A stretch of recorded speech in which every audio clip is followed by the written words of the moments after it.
A severe thunderstorm strikes Bridgeton, Maine, causing a tree to fall into the lakeside home of artist David Drayton, his wife Stephanie, and their 8-year-old son Billy. While surveying the damage the next morning, they notice a thick mist advancing over the lake. David and Billy leave for the town with their neighbor Brent Norton to buy supplies. From inside the supermarket, they watch police cars speed down the street. A terrified local, Dan Miller, runs into the store and warns of a danger lurking in the mist. As a civil alert siren sounds, store managers Ollie Weeks and Bud Brown close off the supermarket, and the mist envelops the store. One woman leaves to go home to her children. Against David's advice, bagger Norm starts to go outside to fix the store's emergency generator, but he is grabbed by a tentacled creature and dragged into the mist. David and Ollie direct the customers to barricade the storefront windows. Mrs. Carmody, a religious fanatic, begins preaching about an impending Armageddon. Brent disbelieves the dangers of the mist and leaves the store with a small group to seek outside help. They are never seen again. Another man attempts to retrieve a shotgun from a truck but is killed by an unseen force. David forms connections with several people in the store, including Amanda Dunfrey and Irene Repler, 2 teachers who came into conflict with Carmody over her religious take on the ongoing disaster. Amanda carries a revolver in her purse and gives it to Ollie, who is a former regional shooting champion. As night falls, enormous flying insects, attracted to the lights, swarm to the store windows and are preyed on by pterodactyl-like creatures. One of the predators smashes a window, allowing both species inside. In the ensuing panic, 2 people are killed while another receives fatal burns while attempting to incinerate the insects.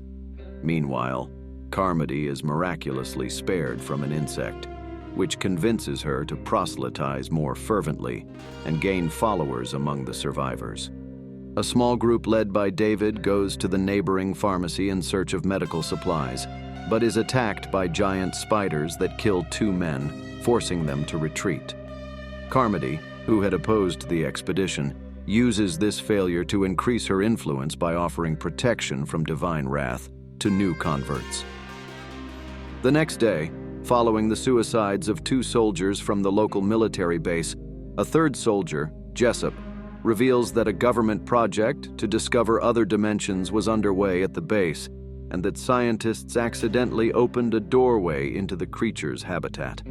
Angered and vengeful, Carmody's followers beat, stab, then offer Jessup as a sacrifice and expel him from the supermarket.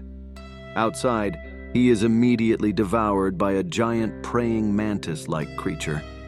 As David and his group prepare to leave the store the next morning, they are stopped by Carmody, who demands that Billy and Amanda be made the next sacrifices to appease the monsters.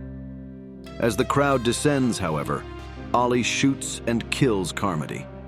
Traumatized and returning to their senses, her followers stand down and allow David's group to leave.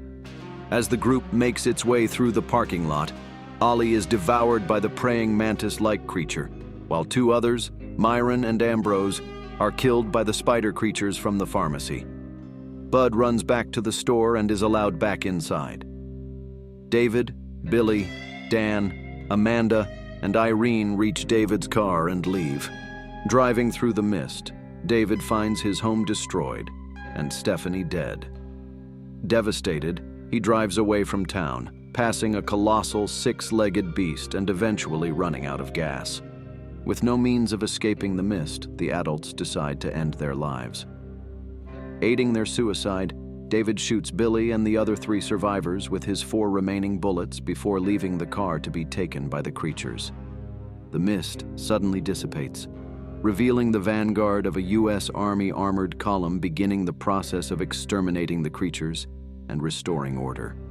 David, seeing that the Army has also rescued survivors, including the woman who left to get to her children, realizes that he killed his son and fellow survivors as they were just moments away from rescue, and drops to his knees, wailing.